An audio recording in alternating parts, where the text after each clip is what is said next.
दू रवि और सूरज के गायब होने के बाद गांव में दहशत और भी बढ़ गई। लोग अब रात को घर से बाहर निकलने में भी डरने लगे। कोई भी हवेली के पास जाने की हिम्मत नहीं कर रहा था।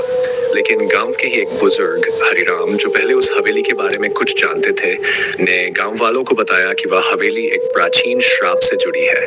हरिराम ने बताया कि उस हवेली में जो परिवार रहता था, उनकी मौत कोई साधारण दुर्घटना नहीं थी। वह परिवार एक तांत्रिक शक्ति से जुड़ा था जो उन्होंने हवेली में छुपा रखी थी। हवेली के मालिक ने तंत्र विद्या के बल पर अमृत पाने की कोशिश की थी, लेकिन एक गलती के कारण पूरा परिवार ही श्रापित हो गया। हवेली में उन सभी की आत्माएं फंस गई थी ना, और तब से वहां कोई भी जिंदा इंसान जाता है तो वे आत्माएं उसे अपने साथ ले जाती है। हरिराम की ये बात सुनकर गांव के कुछ नौजवानों ने तय किया कि वे इस रहस्य को हमेशा के लिए खत्म करेंगे। उनमें से एक दीपक, जिसने बचपन में ही रवि और सूरज के साथ खेला था, इस घटना से बेहद दुखी था। उसने ठान लिया कि वह अपने दोस्तों का बदला लेगा। दीपक ने गांव के कुछ और लड़कों को अपने साथ लिया और एक रात उन्होंने हवेली में जाने का प्लान बनाया। दीपक और उसके साथियों ने एक तांत्रिक से संपर्क किया, जो उन्हें बताया कि हवेली में बंधी आत्माओं को मुक्त करने के लिए एक विशेष यज्ञ करना होगा। तांत्रिक ने उन्हें चेतावनी दी कि यह काम बेहद खतरनाक है और अगर यज्ञ में कोई गलती हुई तो सबकी जान खतरे में पड़ सकती है। लेकिन दीपक ने हार नहीं मानी। अगली पूर्णिमा की रात दीपक और उसके साथी तांत्रिक के साथ हवेली पहुंचे। उन्होंने यज्ञ की तैयारी की और जैसे ही यज्ञ शुरू हुआ, हवेली के अंदर अजीब चीजें होने लगीं।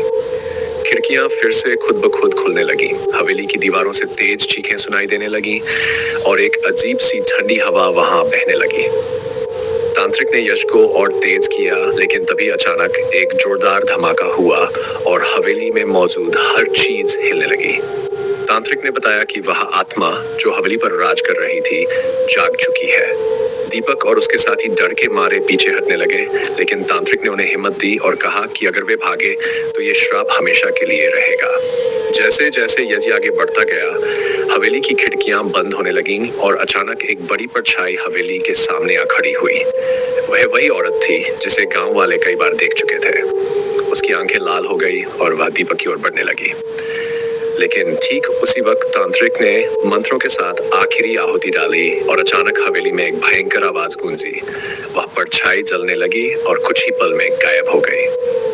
यज्ञ पूरा होते ही हवेली में सब कुछ शांत हो गया। दीपक और उसके साथी थके हुए लेकिन सुरक्षित बाहर निकल आए। तांत्रिक ने बताया कि वह आत्मा अब मुक्त हो गई है और हवेली का श्राप खत्म हो गया है। इसके बाद गांव में सब कुछ सामान्य होने लगा। हवेली अब भी खड़ी थी, लेकिन वह अब वीरान और शांत थी। लोग अब वहां से डरते नहीं थे, लेकिन कोई भी उस जगह फिर कभी रहने नहीं गया। आत्माओं का श्राप हो या डर, सच्चाई और हिम्मत से ही उसका सामना किया जा सकता है।